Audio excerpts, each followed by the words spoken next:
Mr. Duran, madalas po, 'pag ganitong umuulan at binaba ang Metro Manila, ay naaalala ng mga tao yung Typhoon Ondoy.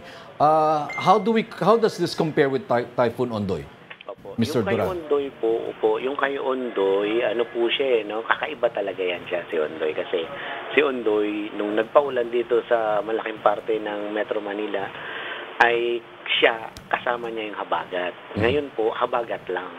Kasi si Karina malayo naman po sa atin. Hopeless Oo. lang. At yung si Ondoy po, kung hindi po ako nagkakamali, within 6 hours, 300 plus yung ibinuhos niya na ulan. Oo, etong habagat naman natin, gradual naman siya, pero Okay. malalakas.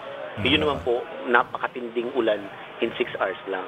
Kaya mas matindi, para mabubulunan ka talaga. Yeah. Parang gano'n. Ngayon nakaspread ng konti yung yung Maganda yung comparison na ginawa ni Mr. Duran. So in this case, wala pa to si Karina talaga. 'Di ba? Habagat lang tong tubig na ito, no? Kaya nga po, Hinahatak kung niya. nagsama yan, ay naku, patay. Mas matindi po yun, no? Ito bang si Karina, marami bang dalang ulan ito, Mr. Duran?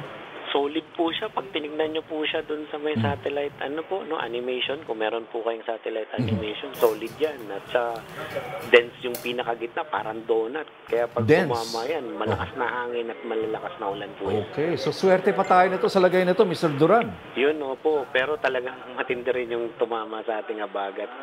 Sobra. Ano po, no? Puro, kung titignan po natin yung mga rainfall amount natin, talagang matataas.